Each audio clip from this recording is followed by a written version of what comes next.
Yo, what's going on YouTube, Twitter, and Twitch? It's everywhere we are streaming to right now. Hello, everybody. My name is Zach Hill. I'm part of the Network Chuck Academy team. If you're joining us from the Network Chuck YouTube, I'm not Network Chuck, clearly, but he will be here soon. Don't worry. Give him about 9 minutes or so. He usually gets here right on time. But welcome, everybody. Today is June 18th, and this is part of our Summer of CCNA program. Every single day, we do a daily check-in at 5 p.m. Eastern Standard Time, and twice a month, we do a live stream that's open to the entire internet, if you will. So if you're here joining us, thank you for being here. If you're not part of the Summer of CCNA program, it's not too late. It's not too late to join us. If you're interested in that, there's a free option, there's a subscriber option, and there's a premium option. The premium option is what gives you access to the daily check-ins with Chuck and Keith. So I'll put a QR code link on the screen here. So if you guys are interested in that, please check it out. And also, don't forget to join us on Discord either. If you haven't yet, we are chilling in the live stream chat on Discord. We should have the chat where it's, cross-platform. So we should see all of the communication that you guys have, whether you're on Discord or YouTube or Twitter or Twitch or wherever. So yeah, if you have questions or going to say anything, we'll be able to see it all. Anyway, be sure to join us on Discord though, because that's where we try to keep all of our community in one little central location. We have a lot of support there with all of our members there. So if you need help or assistance with anything like labs and things like that, we can definitely help you out in the Discord as well. And speaking of labs, I want to give a huge shout out to our partner, Skillbit. Skillbit is a company that I've been associated with for a very long time. They used to be called MetaCTF. They host all of our virtual labs. So all of the virtual labs that we have for our Summer of CCNA program, they're all hosted over there on Skillbit. And we cannot thank them enough for providing that service for us. They've been very reliable in everything that we've been doing so far. And if you haven't checked out Skillbit at all, go check it. Scan the QR code right there on the screen, right there, and check out what they have to offer, because they also have a lot of different challenges there that are more similar to like capture the flag type of style challenges and competitions and things like that. So if you're looking to learn more and level up with some hands-on labs, definitely check out Skillbit as well. But now I've got through our welcoming everybody. Now I'm going to check out the chat. So hello, everybody. And Heidi already has this kicked off. Hello, Zach from Wyoming. So if you are joining us in Discord, which I hope you are, and again, if you haven't yet, put the QR code on the screen, because one thing that I love to do is ask everybody to post their favorite GIF in Discord that shows us where you are calling in from. And I am going to be the first one to do it because I know that there's a delay. So let us know where you're calling in from. I put my image or my GIF in Discord. If somebody sees that, they should maybe have an idea of where I'm located at in the world. But yes, definitely join us there. We'll be getting started with the actual live stream in about 6 minutes or so. We'd like to get these started early because we want to make sure that everybody has enough time to get logged in. So typically, you're getting like notifications on your phone or your email or something. You maybe need a few minutes to get logged into the stream. We like to get these started a little bit early just so you guys have enough time to get situated, get your pens and paper ready. Today, we're talking about subnetting, which is going to be really exciting. Jeremy is going to be joining us here to jam out subnetting with us, which, if you have not experienced Jeremy as an instructor, you are in for a real treat. He is an amazing artist and loves drawing on the screen. And I don't know what it is about his drawings and the way that he describes things, but it really helps connect a lot of that material. So it's easier to understand. Which channel are we in now that this one is open to everybody today? It is live stream chat in Discord. So I'll type it here. Live stream chat. What's the name on Discord here? I'll give you another link to the Discord. I'll put that up on the screen so you guys can see that. What time is it in America? For me, it is 3:55 p.m. Central Standard Time. That's where I'm at. There's nothing exciting about snub. No, there's lots of things exciting about subnetting. You have to learn it. You have to know it. Hello from Nigeria. Oh my goodness. CCA Labs, your first live from Chuck. Well, welcome. Glad you're here. We got somebody from UK, Texas, more Nigeria. That's awesome. I love it. Techno Theo's Geno's East. It could be. You know what? That very much. It could be Geno's East. Awesome. The Discord name, Network Chuck Academy. Let me grab y'all a link. I'll put it in the chat as well. Create an invite to server. Here is a link to the Discord server. And we also talked about Skillbit. I should throw a link to Skillbit in the chat as well. So there's a link to Skillbit if you guys need easy access to click on that. 22:53 in Belgium. Is that 10:53 p.m.? Looking from Egypt. Oh my goodness. Morocco. Oops. Spokane, Washington. That's awesome. South Carolina. Whew. We got Network Chuck joining us. Hello, sir. How are you doing today? Hey, dude. Doing pretty good. Oh, man, I'm loving that shirt. The pink. I love pink shirts. I don't know. It's my jam. No, just the contrast of it saying hacker with pink. I really enjoy that. Oh yeah, it looks solid. You are the beard today, and I'm beards are us. I like it. Awesome. Oh. Well, we're live streamed out to everybody today, so say hello to everybody who's joining us. Are we live right now? We are live right now. We have cool. Over 260 people. Well over that. There's a lot. How is everyone doing today? Yeah, I'm rocking my Frodo shirt today. Are we going to hear Lord of the Rings sounds in the background when your alerts go off and things? That's a good idea. I haven't thought about that. If you guys aren't part of the day-to-day streams we have, I'll normally have some like AI processes going off in the background. And so I'm a nerd, right? So when I have my Claude Code doing stuff, whenever I start a new session, it'll make Harry Potter sounds. When I end one, when it finishes a job, it'll do like a swoosh. It's fun. It's fun. It's fun. You have always done like very interactive things, which I've always been somewhat jealous of. I remember one time when we did a live stream together many years ago, you had the ticker, right? And this is like a story I tell to everybody. Like you had this ticker set up which showed like how many subscribers you had and how many subscribers I had. And because you like, it was like a competition for you. And like I always remember that. And I've always thought that was so cool how you just integrated stuff like that into everything that you're doing. It's like you make it fun, right? It's like outside of like the technical aspect of whatever it is that you're doing or learning, you're finding ways to make it fun or more interactive. And I always just appreciate that, from you. And a lot of people don't do that, but there are a lot of nerds out there like you who just take it that extra step because like there's something about that extra step that like you find enjoyment from, right? Yeah, 100%. Like, and this is why I was always so late to so many of my live streams, because I would try to add like one more fun thing and it would always break. Yeah. I would always start. Somebody clicked. Wow, that was fun. Was that Jeremy? No, what just happened? I didn't do that. It's the gremlins in the background. That's what it was. On the tech gremlins. Awesome. Jeremy has his coffee, so he is ready today. We all have our coffees. Mm-hmm. Actually, I brewed some extra today because it's a 90-minute thing, right? You got to come prepared. You do have to come prepared today. No, I may have to like exit for a minute and go grind a new one because this is all I've got. So sip slowly. Yeah.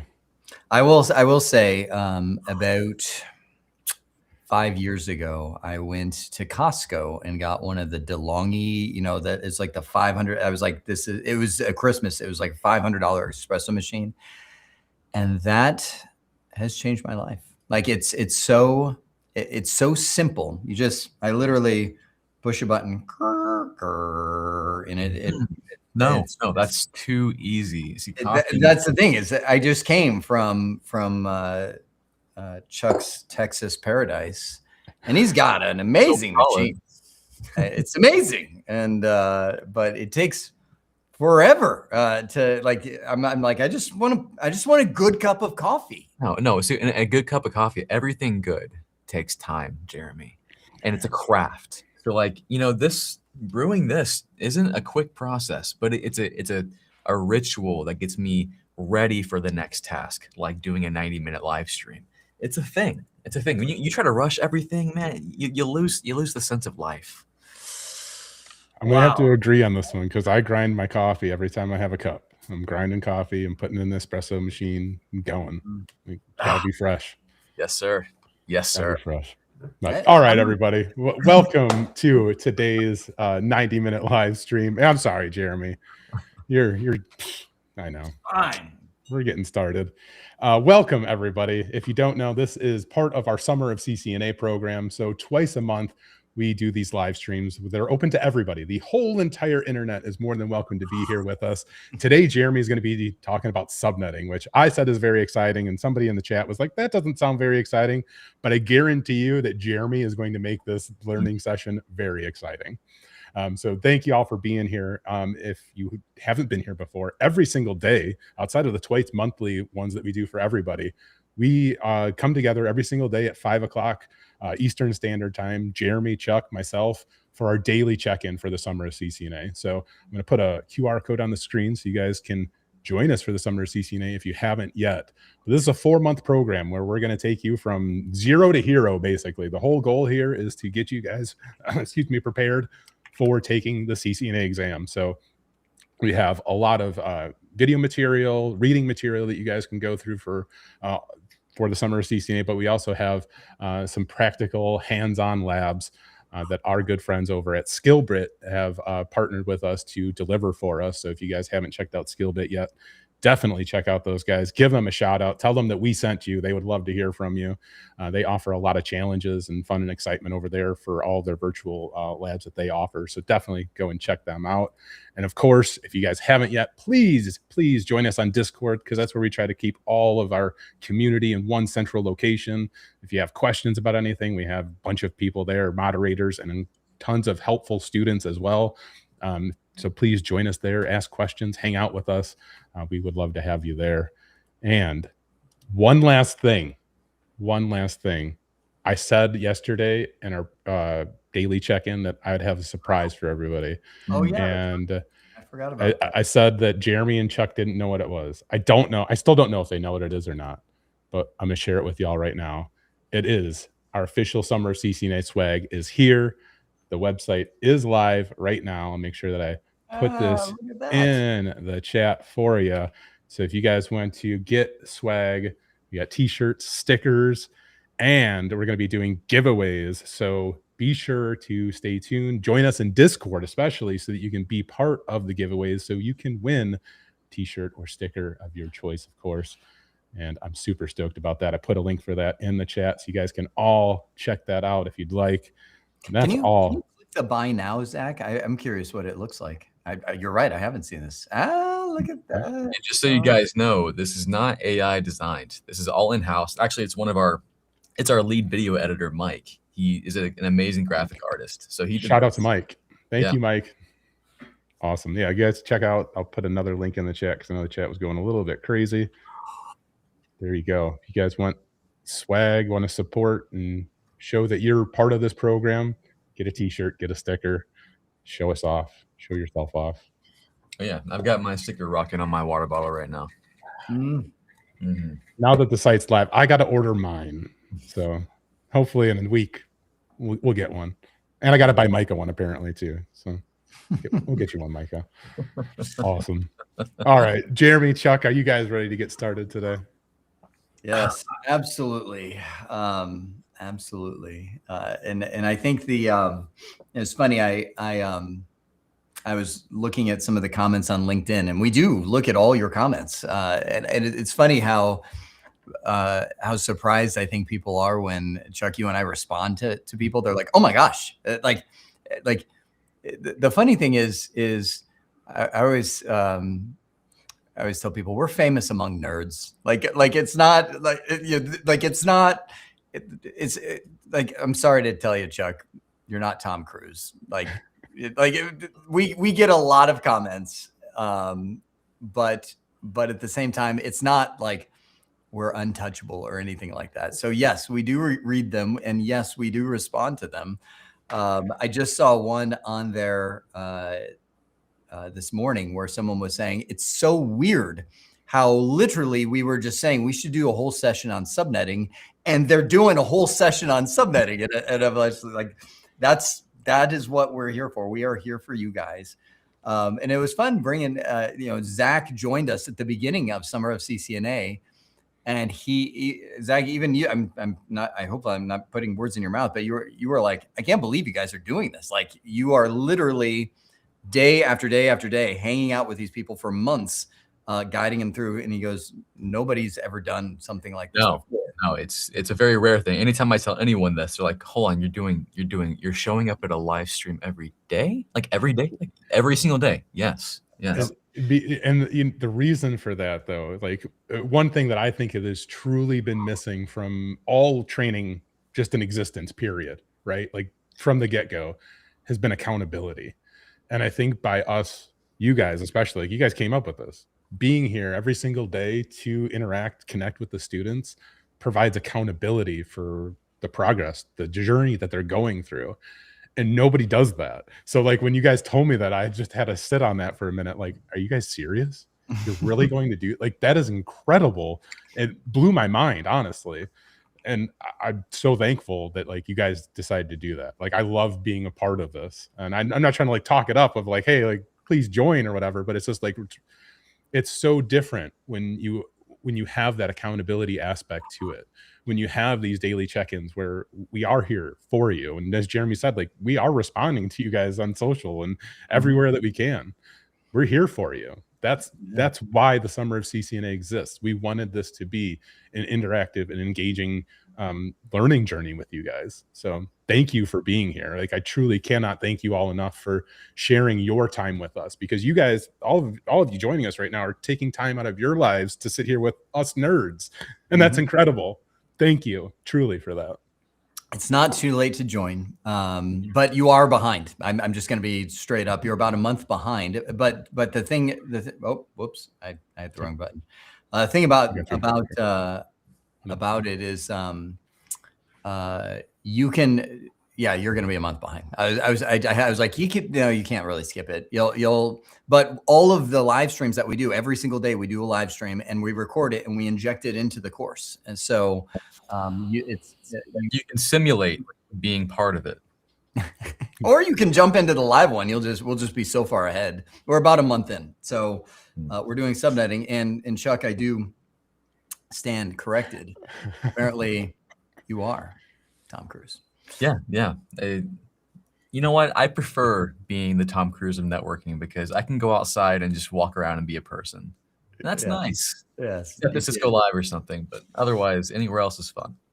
Absolutely. All right, let's get into it. So let's just do a quick time check, because like these sessions feel like they go so fast that we're done. So we've got literally more than an hour right now that we can talk about subnetting. And I'm telling you, by the time we're done here, you will know how to do subnetting. But before we even do that, the funny thing is, I've been teaching subnetting for so long. Sometimes it's just like, okay, let me show you how to do subnetting. You'll be able to do this. It's no problem. And I've had people walk out and they're like, I can subnet. And they don't have any idea where they can actually apply the skill to. So I'm like, oh, we've missed the end goal of subnetting is not subnetting. The end goal of subnetting is that you can design your networks efficiently and effectively to where you're using your IP address as well. So first and foremost, yesterday, Chuck, we talked about 3 classes of addresses. What are they? Class A, Class B, and Class C. Now, I do want to preface with this. Even if you've done subnetting before, you're going to forget it. And like you're watching this now, you're gonna maybe learn it and get like a new level of confidence in it. You're going to forget it. You're going to. Why do I know this? Because I forget it all the time. I made a course on it and I forget it. I have to refresh myself every time I come up against subnetting, because you don't do it all the time. You might, but you don't usually do it all the time. So don't feel bad or weird. But anyways, Jeremy, we got our class A, B, and C up there. Right. And this is the reason why we have subnetting. So this is the first octet of an IP address, right? So when you're looking at an IP address, when I see 192.168.1.0, I know that that is a class C IP address by default, which means it has the subnet mask 255.255.255.0. I cannot change that subnet mask. And I know you're like, wait, I thought you were subnetting. Nope, I can't change what has been assigned via the class, but I can change what comes after that subnet mask. Everything in that 0 territory is fair ground. So the first thing I want to make sure that everybody understands is, why do we do subnetting in the first place? The reason why is we don't have enough IP addresses to just throw like crazy all over the network. So in the CCNA course that you're going through, you're building Castle Ryzen Coffee. We eventually changed that over to Network Chuck Coffee. But for now, it's Castle Ryzen, and you've got the corporate center, and then we've got all these little coffee shops. Now, Chuck, if we used the Class C address and we said each one of these coffee shops gets a 192.168 address, how many coffee shops could we get before we'd run out? Oh, 200 and so each one gets one address, you're saying? No, not one address, one subnet. One subnet. How big? Well, Phil, sorry, I'm saying it. I was reading comments and I'm coming into this like, wait, what's he want from me? Yeah, no, sorry. So if I just stuck to the class full version, 192.168, about how many subnets would I end up? I'm saying subnets. How many networks would I have of 192 networks, 192.168 networks? Oh, how many 192? I don't know. If you're saying, I thought we're just doing the 192.168.1.0 network. Yeah, I know, and I said it all wrong. I pulled you in at the wrong point.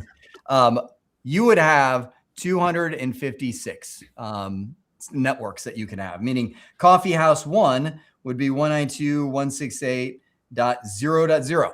Right? We can actually start from 0. Now, I'm going to give you a little shortcut. We'll explain why later, but a Class C subnet mask is that you can write it shorthand a /24.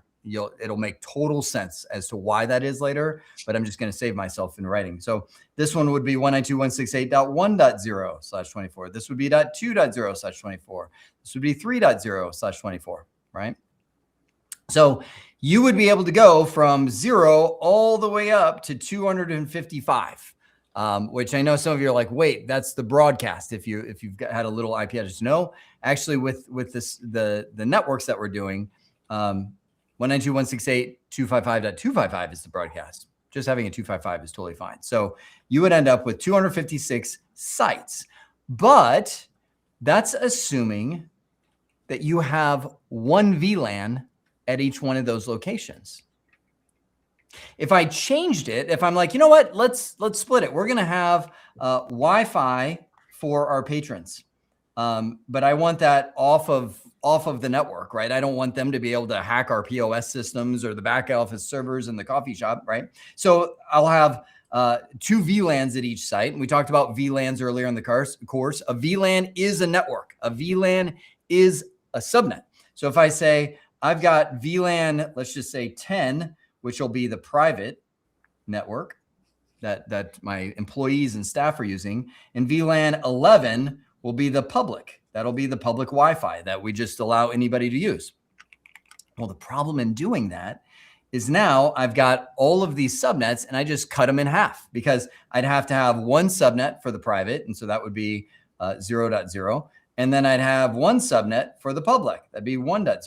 So if I stuck to the class full version of networking, I'm hosed, because I just took my coffee houses from, I could have 256 of them before, and I just cut it in half and I'm down to 128, right? And all of a sudden I'm like, oh wait, no, I wanted 3 VLANs at the site because I don't know. I'm trying to make something up because of a reason I needed a 3rd VLAN, whatever that is. You know, as soon as I do that, I then cut my subnets down again. Now I've got 256 divided by 3. You know, that's by the way, I'm doing this longhand because on the CCNA exam, no, you do not get a calculator. So we're at about 85 or so subnets that we end up with. So 85, or I should say 85 stores if we have 3 subnets at each store that we have in there, right? So this is why I'm giving you one situation as to why we do subnetting, is because if each VLAN is a subnet, then the classful way of doing this doesn't give me enough. I need to be able to go further. So I'm going to stop right there for just a second. Chuck, Zach, does this make sense as to the problem that we're trying to solve? Because I think sometimes people see subnetting as the problem that we're trying to solve, and it's not. Subnetting is the answer to a bigger picture network design issue that we're trying to solve. So one of you guys say back to me what you heard in this scenario. Not it. Oh gosh, why are you gonna do this to me? I'm not the networking guy. I don't know if I could relay back anything useful, honestly. I was going in between chat and listening to you because I'm trying to pay attention, because this is helpful for some of the challenges that I'm working on. So I'm sorry, Well, Jeremy. I will say that, so VLANs might even be a new concept for many people watching, and we haven't really covered VLANs just yet, Jeremy, have we? Like we've definitely mentioned the term, but we haven't gone through what it is. For this point, it's just a network. We're making other networks for our network. And it stands for virtual LAN. So when you think about a LAN, a local area network, that's your network. At your house right now, you're on a LAN, a local area network. When we have a virtual LAN, you're able to make other networks. And it's called virtual because you're just kind of cutting it up and it's not tied to like physical things exactly. So here, Jeremy, just kind of reiterate. So we're trying to, so each location, we want a private and a public network is what you're saying. Yep. Okay. And so we've gone at that point from one network at each site, just like you said, Chuck. A VLAN is a network. It is a sub network, right? And so as soon as we have more than one VLAN at a site, we need more than one subnet. Chuck, do you have more than one VLAN at your house? I do. Well, I mean, it depends. I have probably 5 at my studio and 4 at my house. Mm-hmm. So right there, as soon as Chuck says that, that's 9 subnets that Chuck needs. 5 at his home office, which it's an office in a home. That's not his home. So 5 there. And then he's got 4 networks at his house. Each one of those needs a subnet. And even just think, this is what I'm talking about. Like even with Chuck in his house, if you've got 192.168, he's already burned 9 of them. And that's just Chuck in a house. I mean, in a business environment where, maybe it's not just 200 stores, you've got 2,000 stores. That's where we need subnetting to be able to break this down so that we can give each one of these locations an IP address, right? Each one of these locations gets its own network or sets of network. I'm spending a little extra time there because I've done this so much that when I teach people subnetting, they're like, I got subnetting. Now, where do I use it again? Like it's like, this is the where. It's when you are designing networks, when you are designing and saying, okay, we've got multiple networks at a location and we need to assign them all IP addresses. This is the way to do it. Good. Mm-hmm. Yeah, and to make it even more real world, like when I worked for a mortgage company, chat in the chat if you work for a mortgage company, how that normally works is you'll have a bunch of different sites across the US or wherever you are. And we ballooned from like 100 sites to probably 700. And each one of those having a network, what Jeremy just described, 192.168.1.0 doing classful, that's out the window. So that's why we need subnetting. We need a creative way to divvy up those networks to make sure that we can have a network for every location sometimes too. And what we're doing here, this skill, accounting for how many networks you're going to have, preparing for that, accounting for growth. That's the challenge. But anyways, Jeremy, back to you. Step one of subnetting is you need to grab a skill of converting decimal to binary numbers, because you and I see 255, you see 0, you see 192. The computer and the subnet mask are not interpreted that way by the network. They see zeros and ones. So this is one of the core skills that you'll need for a lot of things, but definitely for subnetting. The way that I've explained this since my children were born has been Rico's Brick Shop.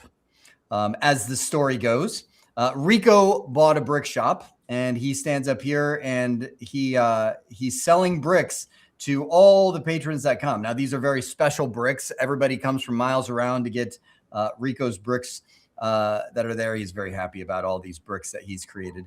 And it's a giant pile of bricks in the back that he's piled up. And so to help Rico with all of his bricks that he's selling, he hired, I'll just have him floating up here. He hired Jack, the operations guy. Jack gets the bricks for people. So this person would come up and he would say, hey, I need 150 bricks. And Rico would yell back to Jack. He goes, Jack, 150. Jack is like, all right. And so he runs and he's like, okay, here's one brick, sets it down in front of him. He's like, he runs back, grabs another one. Here's 2 bricks. And, he's starting to sweat. And meanwhile, all of these people behind here, I mean, this guy's sitting here. He's like, okay, I want 100 bricks. This guy, in the back, he just wants, 10 bricks. He's angry because he's like, I gotta sit and wait while Jack is grabbing these. But thankfully, somewhere along this journey, Jack collapses and needs to go to the hospital. He can't run anymore. And so Rico, it closes the store. We got to stop everything. Jack's like, Rico, we got to palletize these things. We can't just give people bricks one at a time. We need pallets of bricks.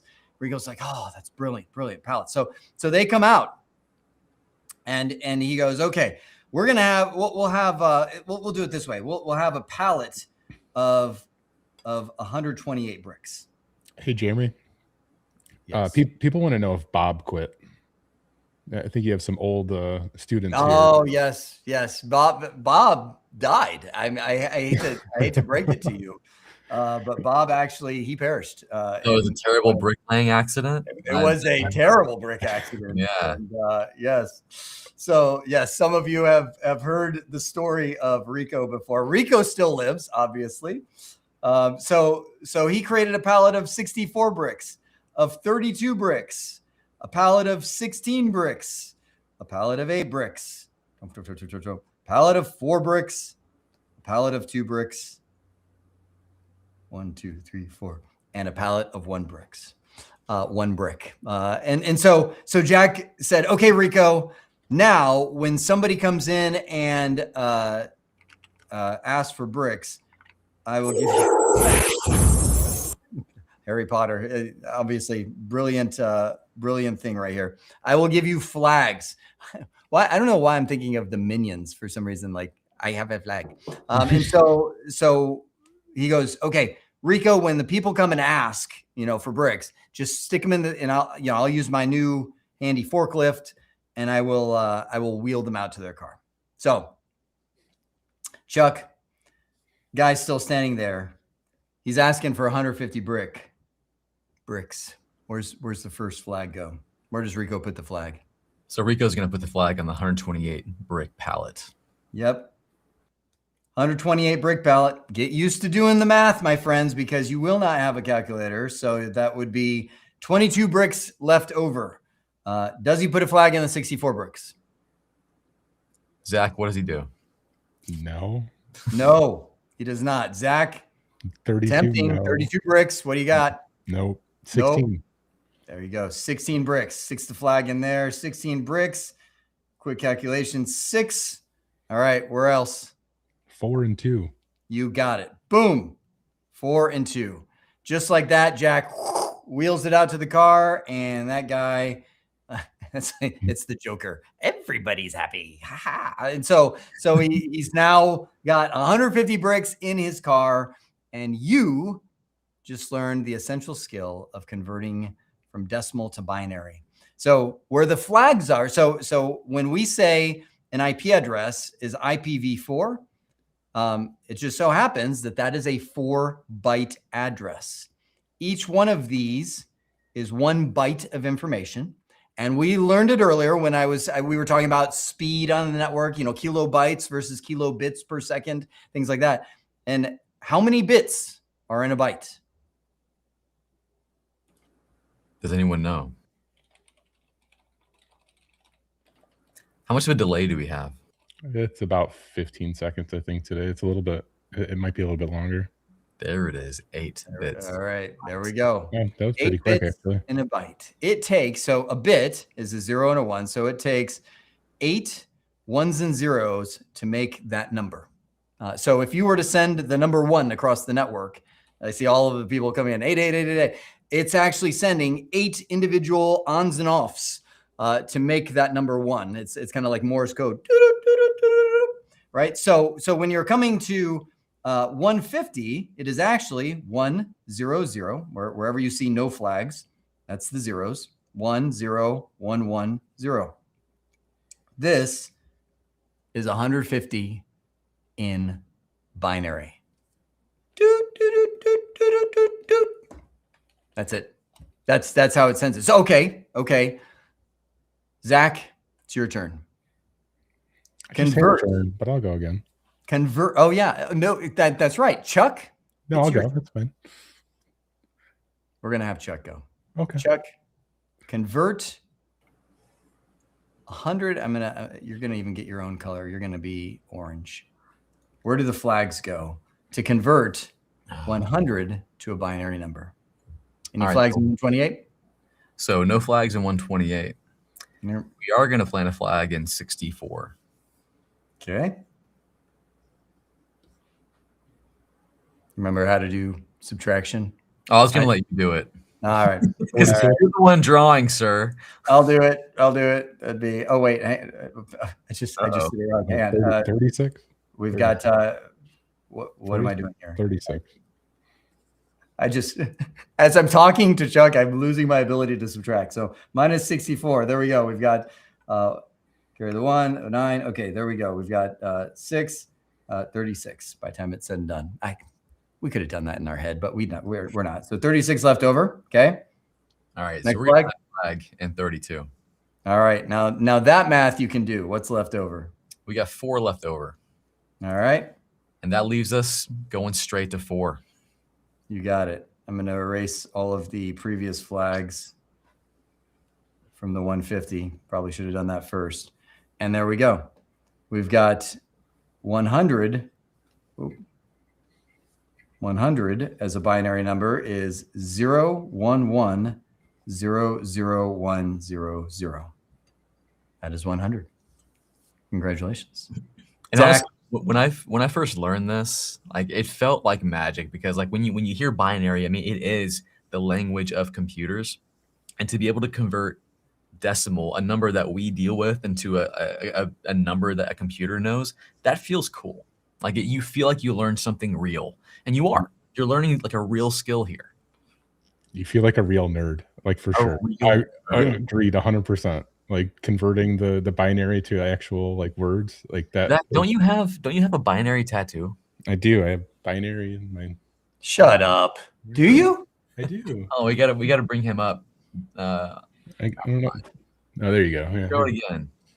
There you go. Who's gonna figure it out? Whoever figures it out first wins a T-shirt.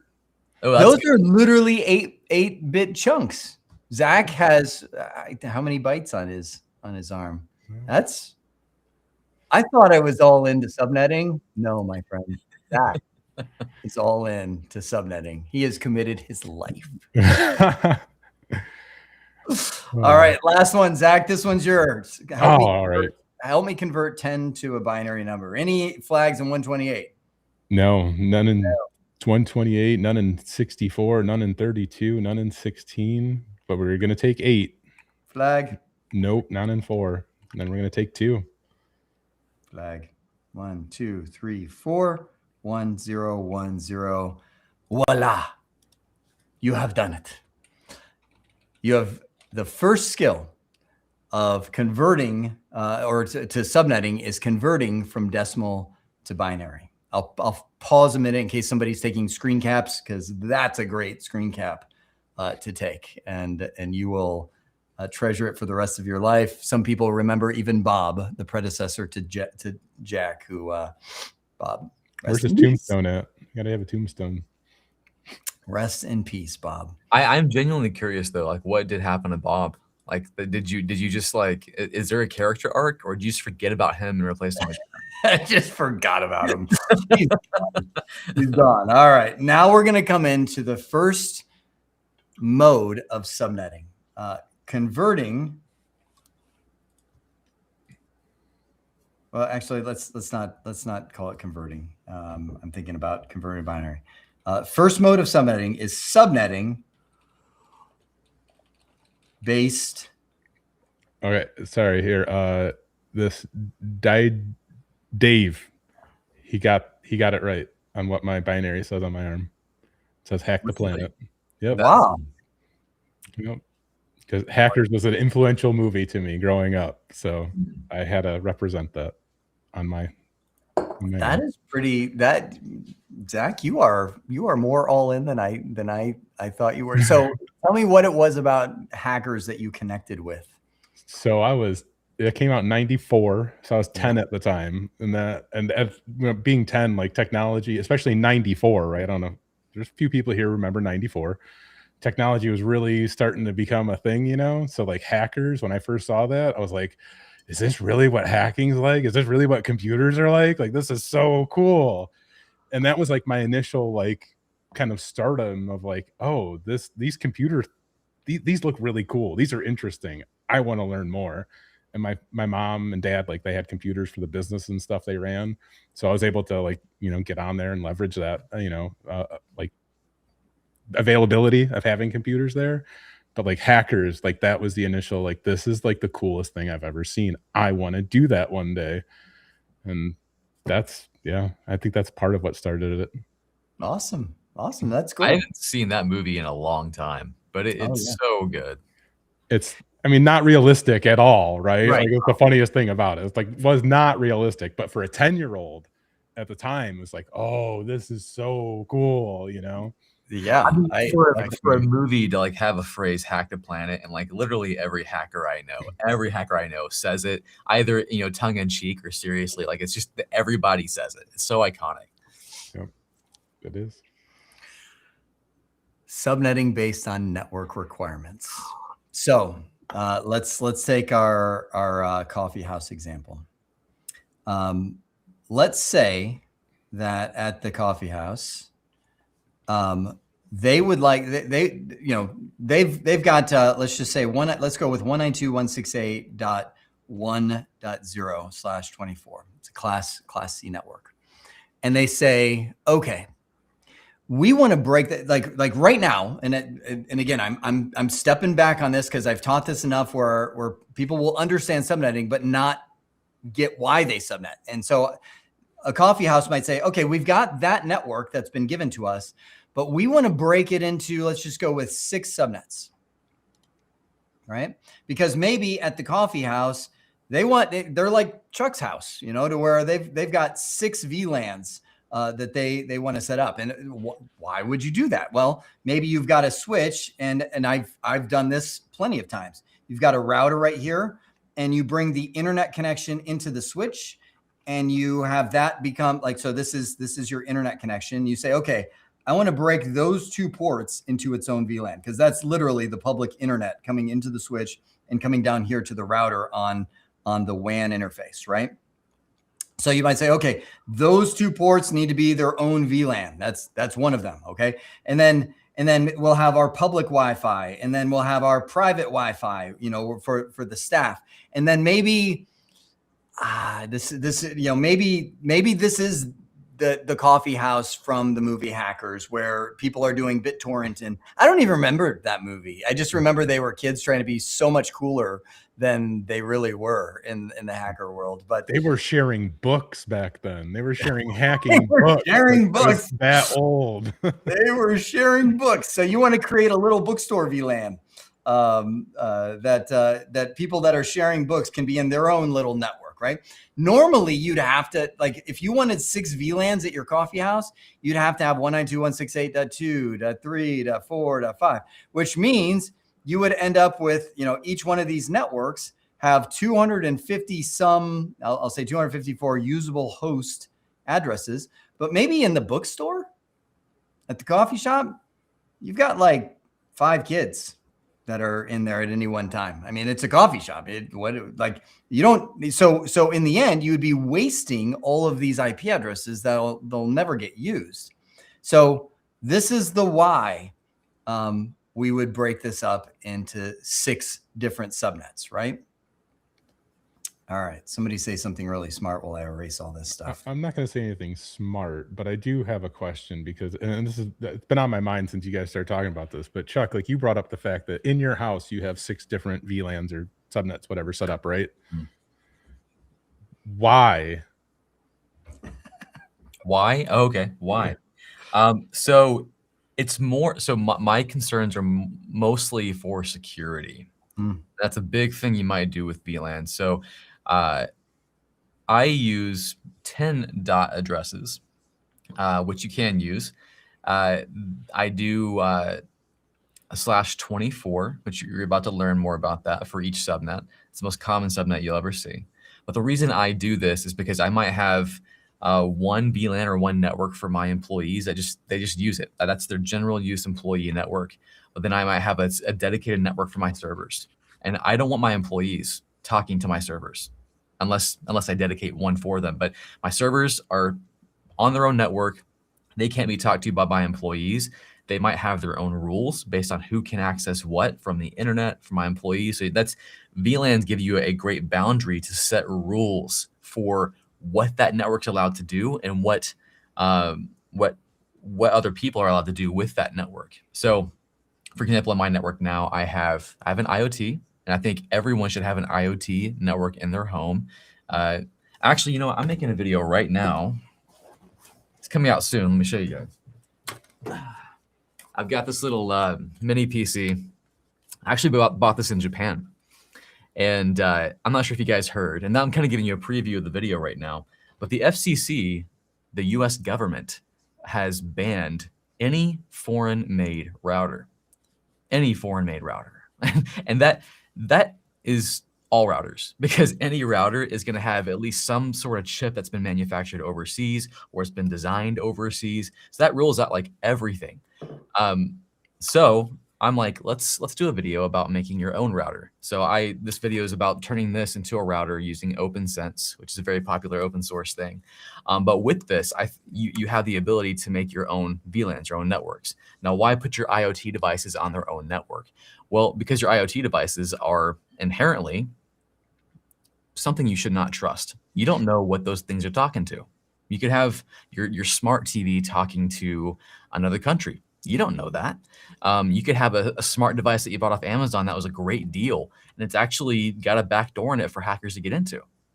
In that case, and even if you buy really good IoT devices that are name brand, you don't know if they have vulnerabilities. You don't know if the newest AI models suddenly found a firmware vulnerability, and it's going to get hacked. So putting that stuff on its own network mitigates that risk or lessens that risk for the other devices in your network. So if something does get hacked on my IoT network, it's isolated to that one thing. And on an IoT network, I might say, you are only allowed to talk to the internet.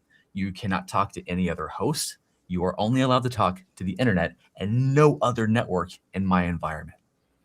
All right, Zach, did that answer your question? Yeah, absolutely. But kind of like additionally here, right?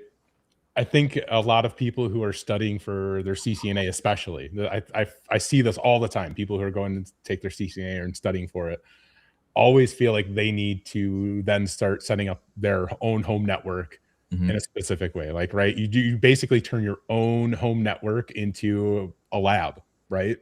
Do you see people doing that all the time, Jeremy? I'm sure you've seen people do that throughout the years of you teaching, right? Like everybody just kind of assumes, okay, I'm going to learn this and I'm going to just take this right to my production network at home. What advice do you guys have for people? Because I know people are like asking this question or thinking about it after we've mentioned, that you have this set up in your own home network. What advice do you guys have for people who are thinking about this at this point right now before you get started? And really quick, how many of you out there are thinking about this, first of all? So put, yes in chat, you're thinking about it or whatever. Yeah. And so, I mean, my advice would be do it. It's the most natural thing in the world to be learning something cool with the CCNA and be like, oh, I want to see if I can do this at home. Like, because like that's where you have control. That's where you can actually play around. And that's where you can afford to break a few things without too many people getting mad at you. There's not so much money in the line. You're not going to get fired by your wife or something. I don't know. Maybe you will. But yeah, it's like design your home network. Treat it like an enterprise network. Treat it like the things you're learning in the CCNA. Use best practices as much as you can. Design it well. That's my advice. Jeremy, you got anything? I full-heartedly agree with that. And your relatives also offer some, if you are married, they also offer some decent pressure. I mean, when you take down the network and the kids can't play games or the TV's not working, normally when you're like, oh, I'll figure that out whenever. And if it's like, they will add pressure to you and you've got to figure it out. And so yeah, I at some point in these live streams, actually next live stream, I will tour you guys through my home MDF. How about that? I don't know if we can do that on Restream, but I'm going to add hopefully if we can, I'll add my iPhone and I'll walk down into my MDF of my house and give you a sense of just how far. It might have to be a 3-part series with the size of your house. I know. I have a big house. I actually have 2 IDFs, if you can believe that. So, oh my goodness. So yeah, now you don't have to mimic that by any means. If y'all have like your Comcast or Cox or whatever router, switch, set up at home, definitely play around with it. Like that is a perfect playground. And as they both kind of mentioned, you kind of have like peer pressure, not pure, but like just pure pressure built in really with your family. So you're not only going to learn the technical skills, but you're going to learn a little bit of customer service skills at the same time. So yeah, but definitely going to be in your A game there. You have so many options now to do your own home lab. Like you can choose from a million different things, and you can make a Raspberry Pi your router. Like the barrier to entry to this is so low now. It just takes creativity and time. And now with AI, you can just ask it like, hey, are these 2 things going to connect and work? Yes, it will. Cool. I'm going to buy them and just do it. So yeah, to echo Zach, like don't feel pressure, but also if you're competitive, make it look cool. Like put some. I've got strips of LED. Matter of fact, you want to see right here. I've got these are my project. As soon as I'm done here, these are so that bookcase behind here, LED lights. It's happening. Oh, yeah, there it is. So.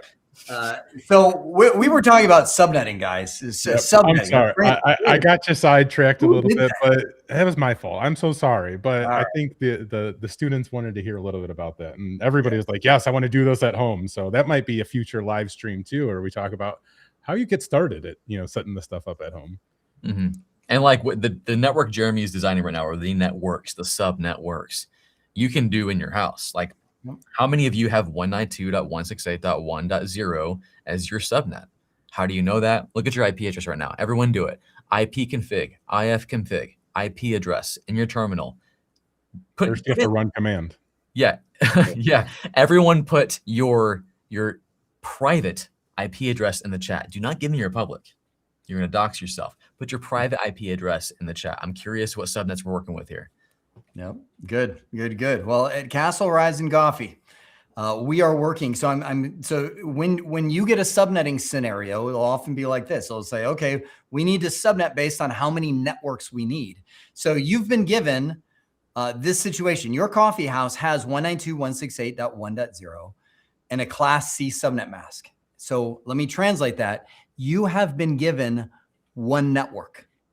You're stuck because you need 6 networks.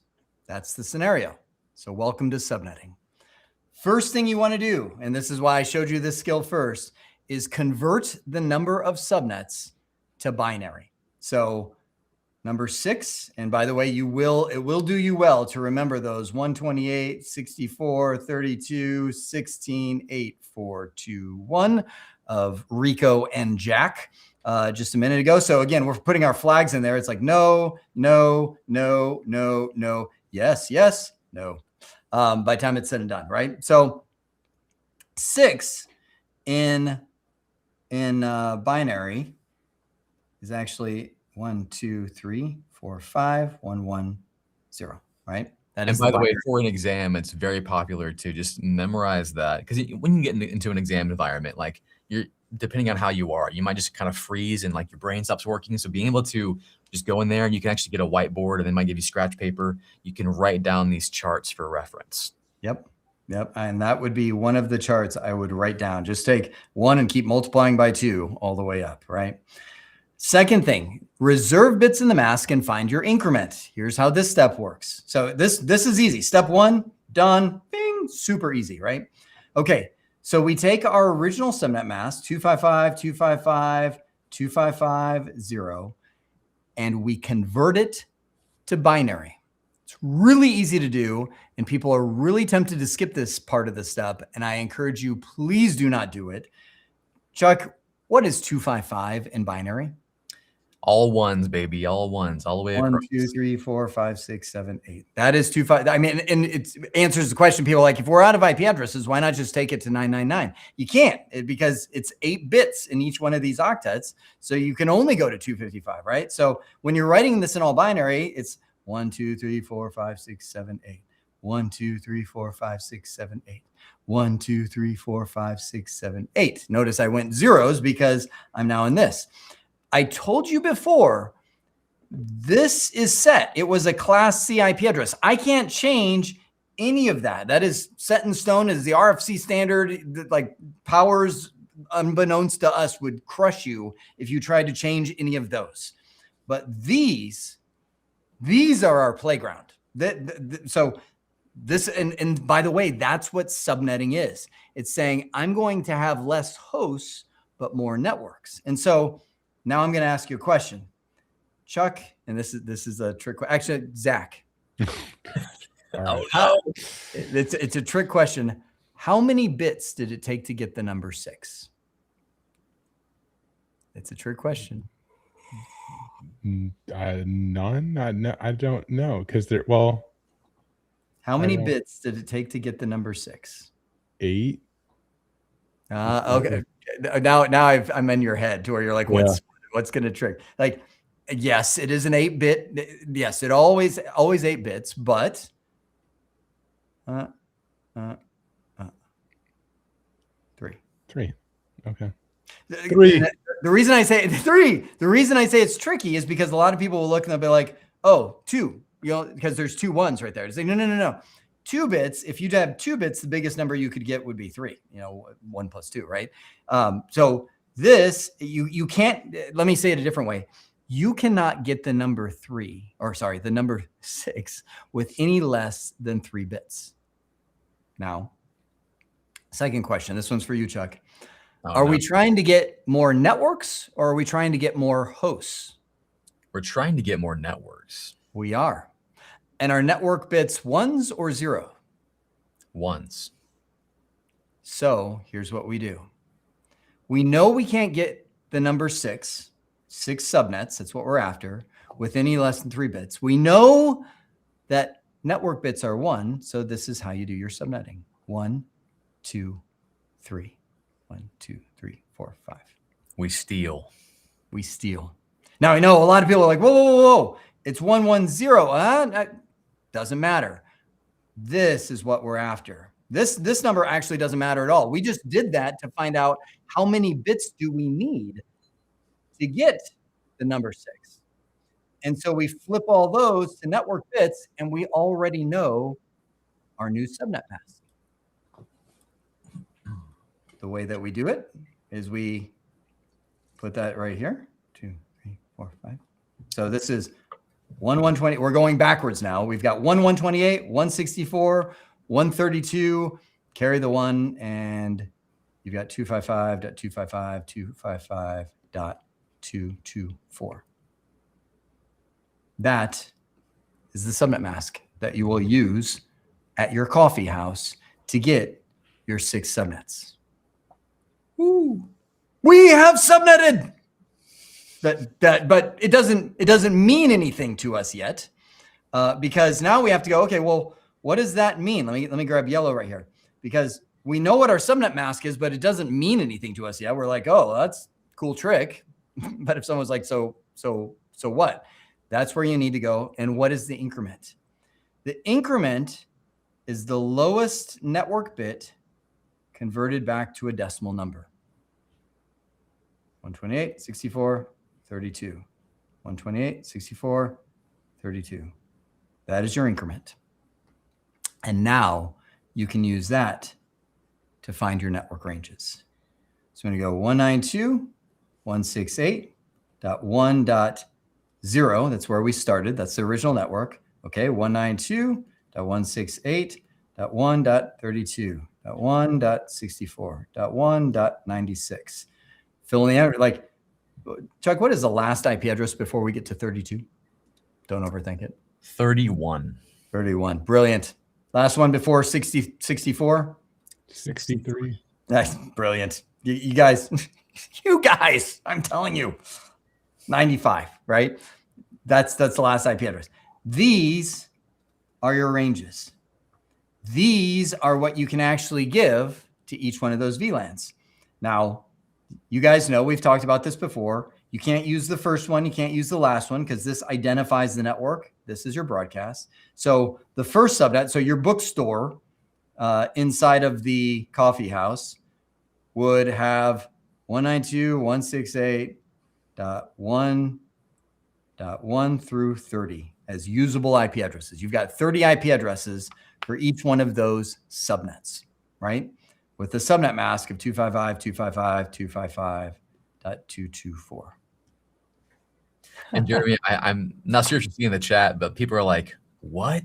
Mind blown. I get it now. So it is fun to see those moments. And guys, seriously, like you're watching the master of networking teach this live. So just like take it in. I wouldn't say that, but it is funny. That's the first scenario. I know now you guys are like, okay. I know some people are like, like Edwards is like, I get it now. And for some of you, that's awesome. Some of you, my wife gets mad, or I was going for this one. My wife gets mad. I'm like I don't know what that means, but that like this is how you do subnetting.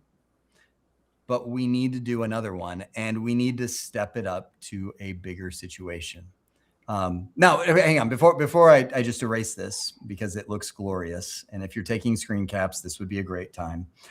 You might look at this and go, oh, let me grab this. You might look at this and go, well, it seems like you get more than 6. Like if you kept this going, you'd have, 96 through 127. This will go 128 through, let's see, 159, and 160. Like it seems like you get more than 6. And absolutely, you're going to get more than 6 because that's just how the binary works. You will get at least 6 subnets is more of the way to think about it, right? Mm-hmm. So you might say, well, how many subnets do I get? Do I have to lay this all out? Well, there is a magic formula that I can give you. 2 to the power of X, where X is the number of bits. So if you look and you go, okay, I've got 3 network bits, 2 to the power of 3 will tell you how many you get, which is 2 times 2, that's 4, times 2 is 8. So you actually end up with 8 subnets, which of course gives you your needed 6. But this formula works as well for number of hosts per network as well, right? So 2 to the power of 5, that's 2 times 2 times 2, or this is where calculators come in handy. Or you could just look at your binary chart. This is 0, 1, 2, 3, 4, 5. You just got to remember to count from 0. And that's where you end up with 32, but you always have to subtract 2. Chuck, why do you subtract 2? Because of the host address, which identifies the network, and the broadcast address, which is the broadcast. We can't go into that. That's how you figure out that, okay, so this subnet mask ends up with 8 subnets with 30 hosts per subnet, right? That's all the glory right there.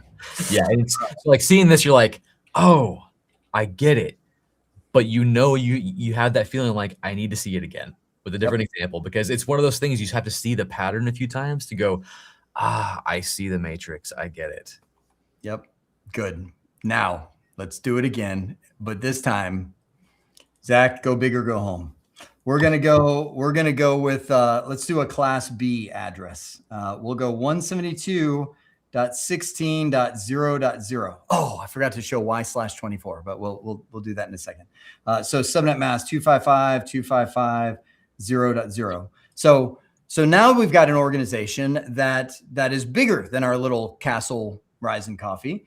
And maybe they say, you know what, instead of 6 subnets, I want to have, so as of right now, I've got one network with 65,534 usable hosts on that network. And I'm like, I don't need that many hosts. Instead, I want to break this into 500 subnets. Like I said, we're going big or going home, man. This is it. So, okay, we can do it. It's same process. Don't panic. It'll hang on. I've got to grab that. I've got to grab that comment because I thought so too. Owen 3 Dutch says that was just a beautiful arrangement of information. Thank you. Thank you. Okay. So 1, I won't write out the steps because it'll take me too long, but we know the first step is we need to convert 500 to a binary number. Okay. Okay. Let's do it again. 1, 2, 4, 8, 16, 32, 64, 128. Got to go a little further. 256. 256. Yep. Okay. What's after 256? 512. 512. You got this tattoo too, didn't you, Zach? No. Yes. No, did not. So we have to look at 1024, 2048. Yep. 1024, 2048. You start 4096. You start recognizing a lot of these numbers again and again. So, and this is why, by the way, this is why you get some people that when they do something, they just kind of look and they're like, 252, like they've seen it. So, I mean, there's actually not that many variants when you start seeing it. So you have to look and you have to go, okay, where to convert 500 to binary, where's my first flag go? Well, I know I can't subtract 512 from 500. So right there. I'm going to give you a shortcut. I know we've only done one of these problems, but I'm going to give you a shortcut already.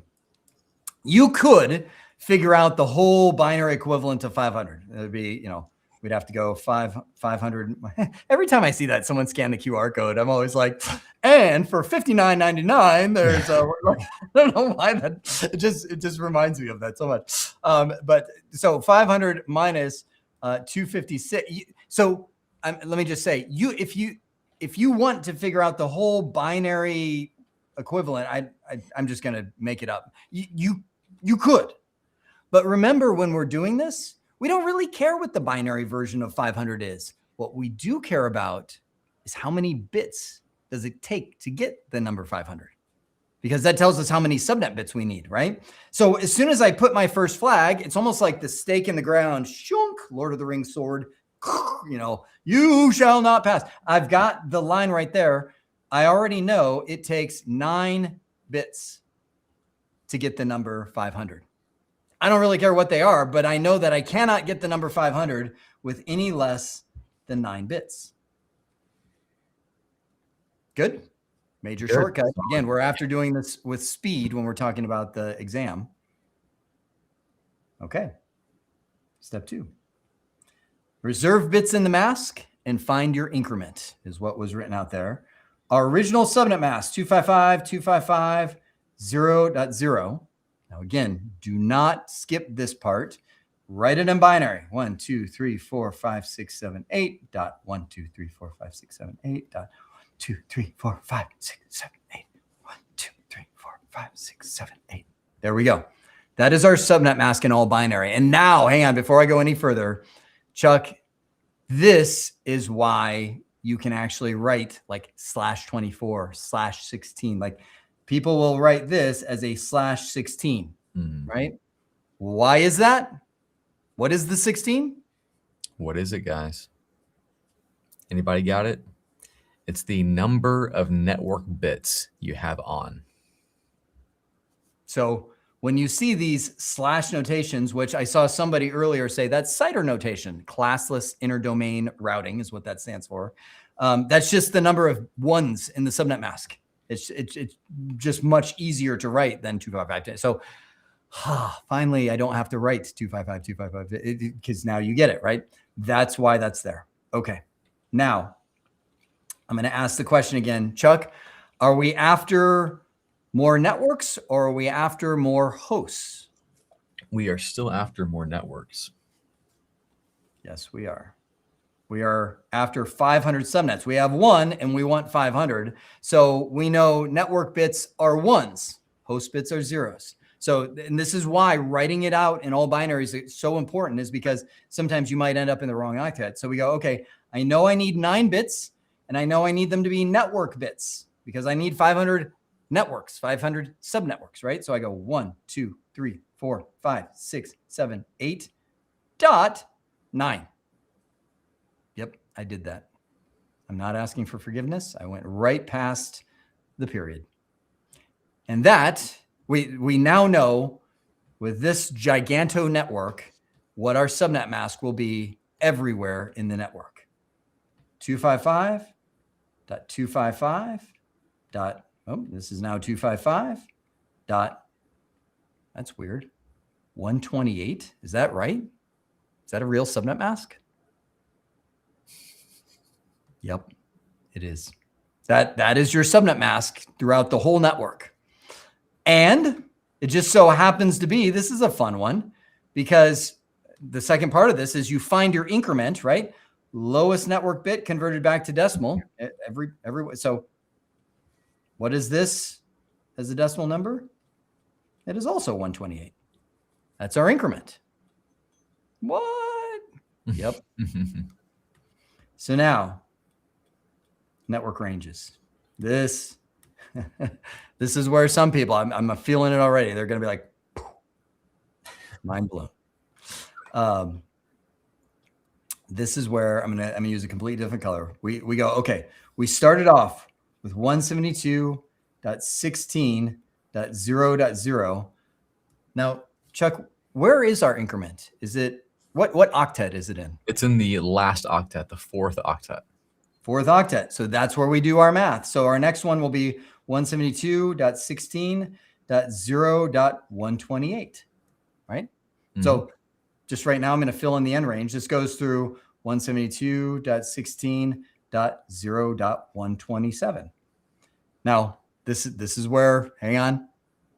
Chuck, what do you get when you add 128 plus 128? 256. Oh, my word. What have we done? You can't have, we've broken the whole thing. Don't worry. We haven't. Because remember, the max you can have is 255. It's like, this is working in binary, right? If you've got 9 and you add a 1, it's the same kind of thing. We're like, oh, we broke it. Oh no, it went to 0 and we carry the 1 and now we have 10, right?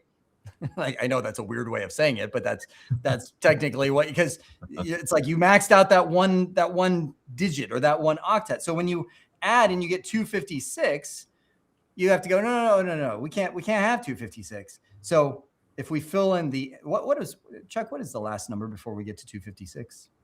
255. Yep.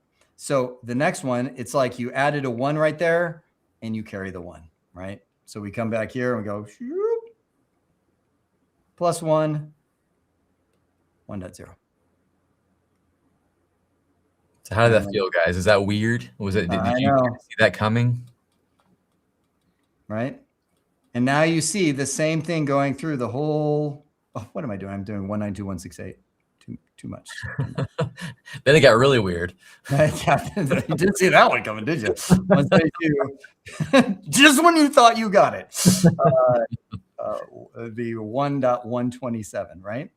So we've taken one network with 65,534 hosts per network, and we've now broken it into at least 500 subnets with 126 hosts per subnet, right? Can't use the first one, can't use the last one. Now I know this, there's so much that will make people uncomfortable about this, because they're going to see things like this and they're like, oh, can I have 250? Is that a broadcast? Yes, it is. This is the broadcast address for this little subnet. 127 is the broadcast address for this little subnet right here, right? It can definitely make people feel uncomfortable, but this is 100% right. So if you want to know, well, how many hosts? Well, so how many subnets do I get? Well, that's again 2 to the power of, let's see, 8, 9. We'll tell you how many subnets. 2 to the power of 7 minus 2 will give you a number of hosts. All right. And I can tell you, just because I know binary, this ends up being 512. This ends up being 126 usable hosts per network. And if you, by the way, if you're checking your work, you can't do this on the exam, by the way. It won't work.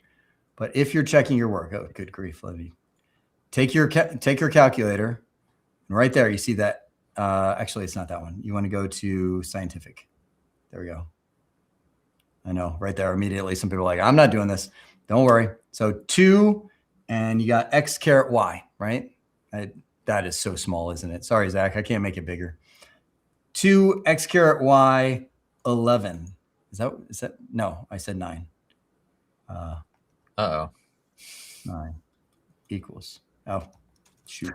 2 x caret y 9 equals 512. There you go.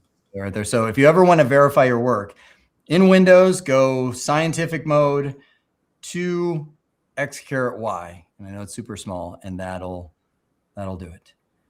That is a class B example of converting networks, converting hosts to networks. That you want a subnet based on the number of networks. I just have to call this out. So awesome. Thank you, 29 Jester. Glad to have you on board. So this is the second major example that we're going to have. We're going to have one more example, but this is going to flip it on you, and you're going to be like, "Oh, I thought I knew it," but it is not. So, Chuck, Zach, before I erase this, any questions that you guys wanted to bring up? I haven't been able to keep my eye on the questions that they've been ticking by. No, it looks like the students are pretty much engaged with everything that you're doing. So I think most of them are just sitting there in awe and waiting for the next example to solidify the idea.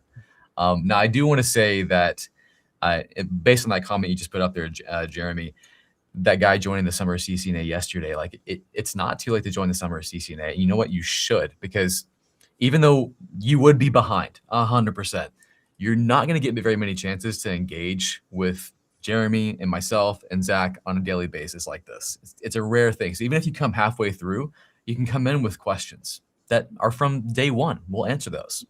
Mhm. So join now, because I want to see you and hang out with you every day. Yeah. And honestly, I will, this is going to sound terrible, but we're not going to do this again. I mean, 4 months, we've literally committed to 4 months of meeting with you guys every single day.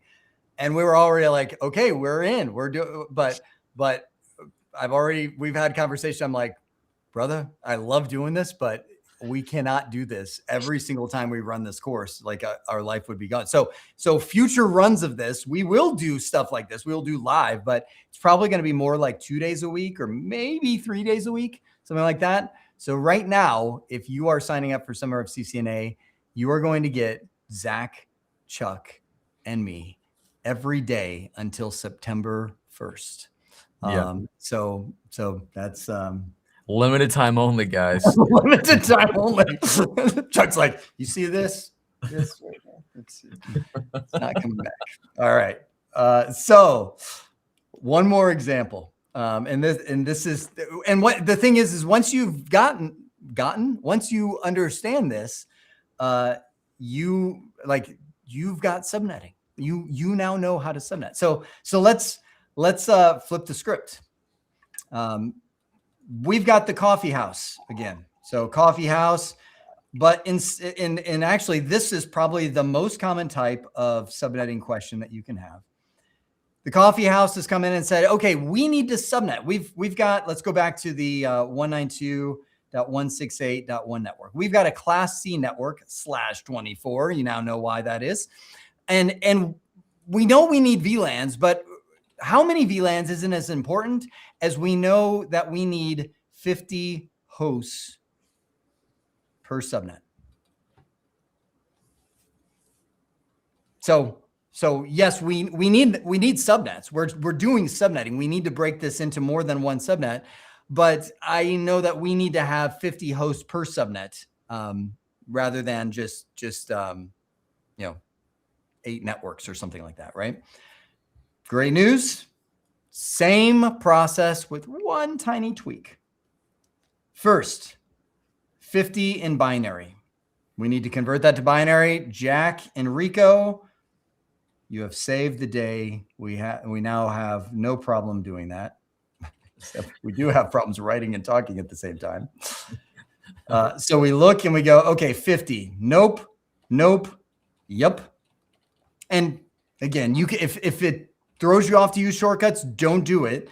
But we can stop right there because we know it needs 6. I mean, if you're like, no, I want to figure it out all the way, you totally can. It'd be 0, 0, something like that, right? But we know, regardless of whether we got the whole number or we just got the first one, it takes 6 bits to get the number 50. I cannot get the number 50 with any less than 6 bits. Step 2.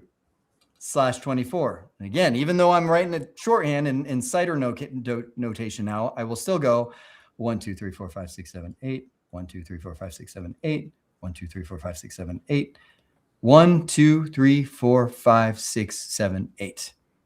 Class C subnet mask in all its glory in binary. Pull the curtain back. Now, this is where the slight tweak came in. Chuck, are we trying to get more networks or are we trying to save hosts per network? Save the hosts. Save the hosts. You remember this was actually, this was from a class probably more than a decade ago. I was sitting in there and I was like, we either are creating more networks or we're saving the hosts. And someone in the back of the room was like, save the whales, because the whales were the thing back then, right? And we were like, save those. And so from then on out, we just kept it going. We're like, are we creating more networks? Or are we saving the hosts? Why am I saying this? Because normally we're focused on, I need to convert these to 0. But now I'm going, okay, I can't get 50 hosts per network with any less than 6 bits. So I need to save 1, 2, 3, 4, 5, 6. Save the host bits. And then those 2 can flip over to 1. They died. They went to the network side. That's it. That's the only difference to this problem. 255, 255, 255. 192 is 128 plus 64, right? If we're doing that math. Good so far. If you have questions, please chat them in. Discord, YouTube, chat them in. Yeah, there are no dumb questions. Like seriously, no dumb question. Yeah, it's not easy. Oh, Zach, I'm posting that. Somebody post that. Why? Chuck, post that. Micah's comment right there. This one? Actually, Jeremy, do you have any tattoos? No. No, but I'm older. Older people don't get tattoos. Sure they do. Sure they do. I'll get save the hosts if you get global configuration mode tattoo. That is so much longer. Oh man. All right, next tattoo. No, seriously, like global configuration mode. So when you do it, it's one on each arm.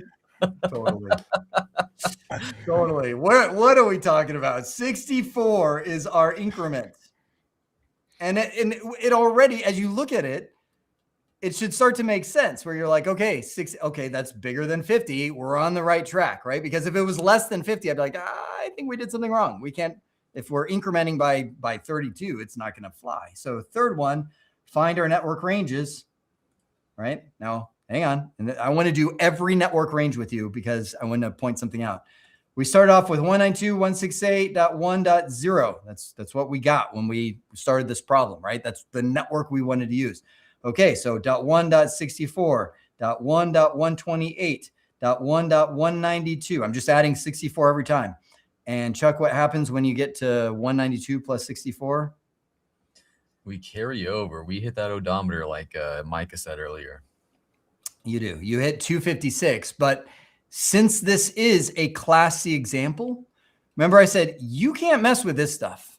Like unforeseen powers will come upon you and you will die if you mess with any of this, because that's the RFC standard said 192.168 is a Class C address. So in this case, you don't carry the one. You go through 63, 127, 191, and then you just go, oh, okay, I'm done. I've reached the end. So if I want 50 hosts per subnets, the most subnets I can get is 4, which should check out. 2 to the power of 2, right? 2 subnets, 4, right? How many networks or how many hosts? 2 to the power of 6 minus 2, 62. And again, it's just getting used to these increments. That's it. You're like, you're so fast. Well, I've spent my life memorizing 8 numbers, my friends. And that's the secret to subnetting. Bob, that's how Bob died. Thank you, Pink Calico. That is this is the comment of the day. Yes. We didn't want to say it. Yeah. Bob, that was it. Yeah. Poor Bob. Oh. That was good. Jeremy did a great job. It's not easy teaching stuff like this live. So Jeremy, fantastic. Yeah, thank you. Hats off to you, friend. Always amazing. We've got 10 minutes left. Let's take any questions that you guys have at all. You've now seen, I mean, that was like, I promised at the beginning of this, by the time you are done with this session, you will understand how to subnet, and you do. You've converted to binary. You've seen 2 situations where you are solving based on how many networks you need. And you've seen 1 situation where you're solving based on how many hosts you need. And that's it. That's subnetting. That's what you need for the CCNA exam. Mm-hmm. So let's Buddy, I'm not answering your question. If we had to save 63 hosts, even if 63 can be written with 6 bits, we have to save 7 bits, correct? That is true. And that's actually right in line with what Putty is saying too. There are certain values where you have to look and go, okay, that didn't work. And it's the reason for that. So it's one of those things that's super difficult to explain when you're first learning subnetting. But someone said, okay, if you needed a 63, like someone said, I need 63 hosts per network. First off, First off, nobody would ever say that unless it's like the weirdest of weird situations. But if they did, you can you solve for it by converting 63 to binary. You find out that you can actually get 63 with whoops, right here. You would subtract 32 from 63, but you actually need 64 because when you take the very first and the very last IP address and subtract them out, you end up one short if you use this. So there are certain values where as you get to your ranges, you're like, wait a sec, I ended up one short. That's because, the same thing will happen with 31. If somebody said, I need you to figure out 31 hosts, and you guys can see this, 15. I need you to figure out 15 hosts per subnet. If you do that and you max all these out, you'll always end up one short because you have to subtract the first and the last number. So it's binary math. So a couple of people are calling out I call it the great exception when I'm teaching this formally. And it's actually you will see this. You will see there is a whole video called the great exception, which is exactly around those numbers. But that's why I said putty. I'm not going to show that. And then Zach threw that one. Okay. No, that's fine. It's good. It's good. Good discussion. I just know sometimes it melts people. I think he melted a lot of people's brains. I think so too. Either like blew their minds or like melted them. It's good. Well, the funny thing is, CCNA. I mean, I've been long before there were online classes. I was teaching the CCNA in classrooms, and you guys, like, we span the CCNA over 3.5 months when we kicked this off. The normal CCNA class I would teach in a classroom environment it would be 8 to 9 hours a day, 5 days in a week. It was 1 week. We'd teach the whole thing. So imagine learning this concept plus like the retention was horrible, but man, we got a lot in that 1 week. That was 40 hours a week of CCNA. Oh. Yeah. All right. Chuck, what up? Did you tag the one from Chuo? It's this one. Now, how do you use the subnets?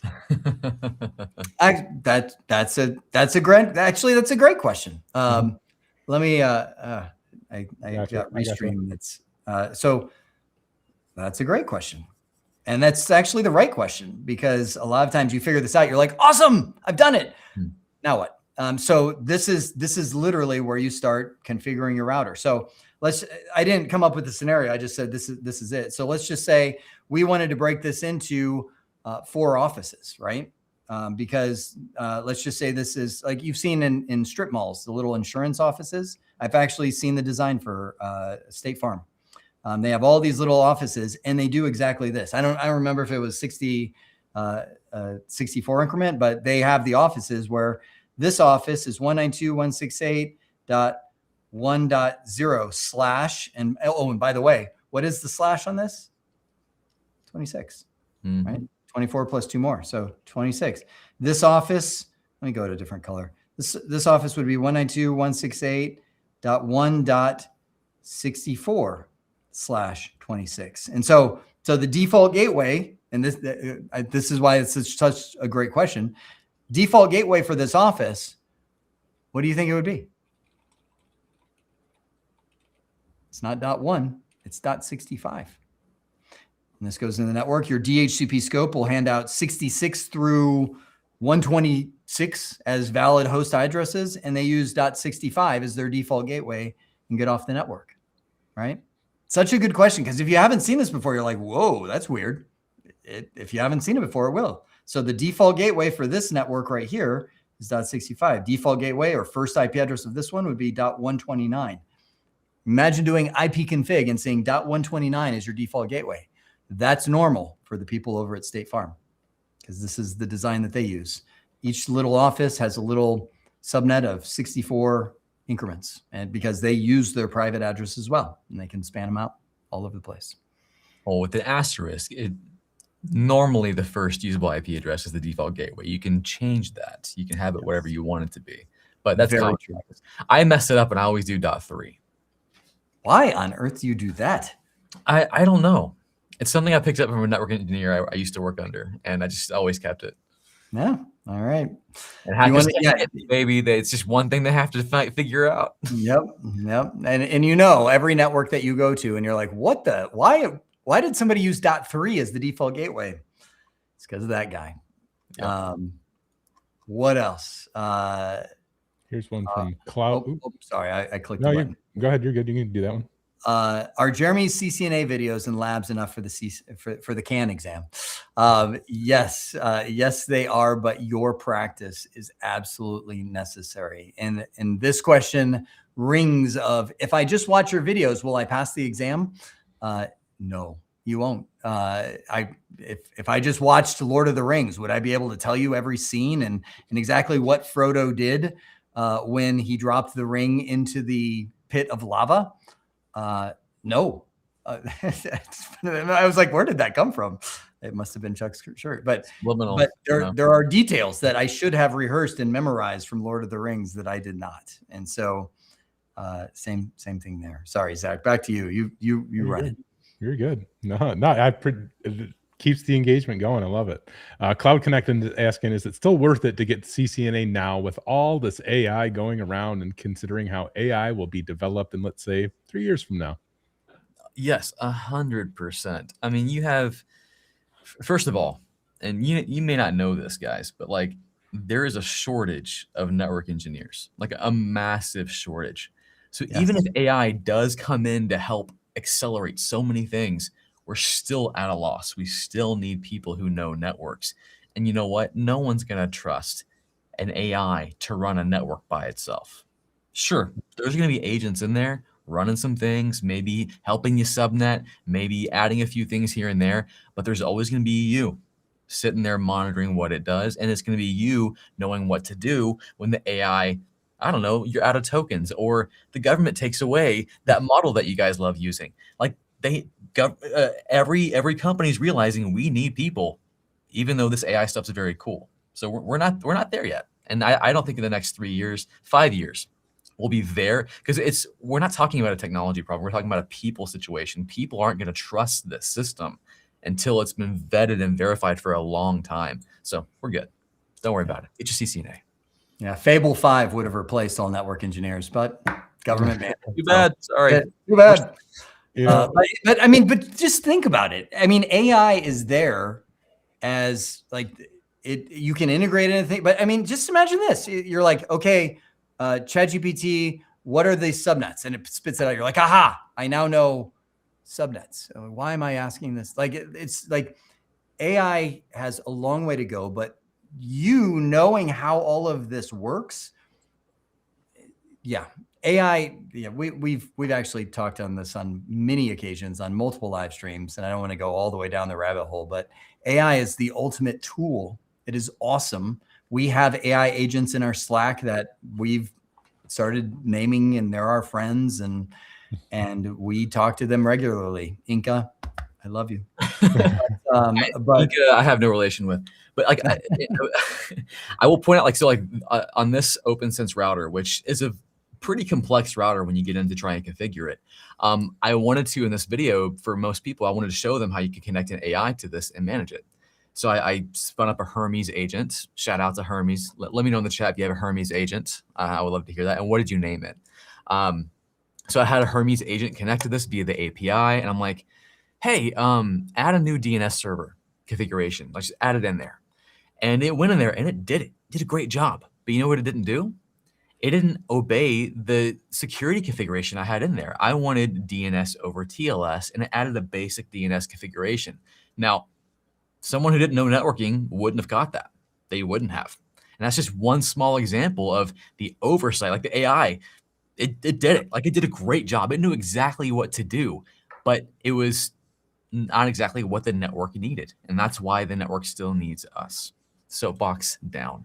Well, one last thing. What is the number one issue in all of IT? Like, what is the number one, DNS. No. Okay, it's always DNS. Outside of DNS, but what's the next thing that's always at fault? Every time there's a technology issue, who causes that? What causes that? It's a person. It's a human being. right? That human beings are the biggest downfall to technology. We need us everywhere, right? But at the end of the day, AI is not going to be able to think like a human for quite some time. And we as human beings have to be able to be accountable for all of these technologies still. Like we still have to be able there to service them. We're still going to need human beings to deal with other human beings. And if you don't know this yet, information technology, you're going to be dealing with a lot of human beings. Like gone are the days where us, technicians and network engineers are stuck in the basement and the dark basement.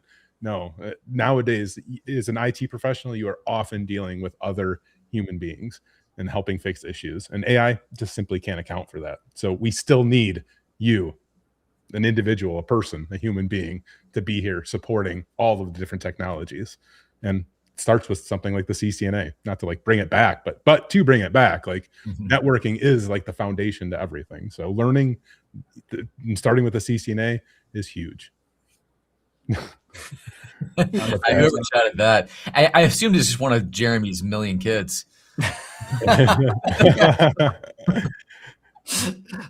Speak of the what is the iron and the black and the kettle or something like that. Yeah.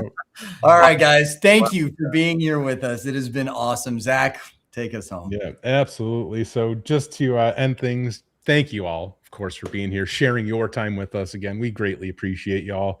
I want to give a huge shout out again to Skillbit. Skillbit is the company that we partnered with to host all of our virtual labs. So when you sign up for the premium Sumer CCNA or subscription, you get access to the virtual lab. So you can actually go in from your browser and get into a Cisco switch and start learning right from your browser, which is incredible. So make sure you guys check out Skillbit. And of course, if you guys haven't joined us on Discord yet, please join us on Discord. That's where all the fun communication happens, and all of the help that you might need, that's where we can help you, is on Discord. And if you haven't signed up for the Sumer of CCNA, please do that as well. And the last thing, which I didn't grab the link for quick enough, is the Sumer CCNA swag. If you guys want to get a t-shirt or sticker to represent Sumer CCNA, Chuck, let's see your sticker on your water bottle. You guys can check out the link that I just put in the chat. You don't have your t-shirt on today, but that's okay. We'll forgive you this time. Yeah. Jeremy's got stickers. I don't have. See, I got to get on board with this. Goodness. Anyway, thank you all so much for being here. If you want to be part of this, where we do these daily check-ins every single day, 5 o'clock Eastern Standard Time, you can join us for the Sumer CCNA program. Otherwise, we do these live streams just like this twice a month. It's open to the entire public. So share it with your friends if you liked what you saw today. And otherwise, that's all we got for you guys. Thank you all so much again for being here, and we hope to see you either tomorrow or in the next public live stream. Take care, everybody. Have a good day. We can't stop the live stream until Jeremy. Okay, you got it. He got it. He did it. Okay. Yes. I'm in. All right. I'm out. Thank you, everybody. Have an amazing day.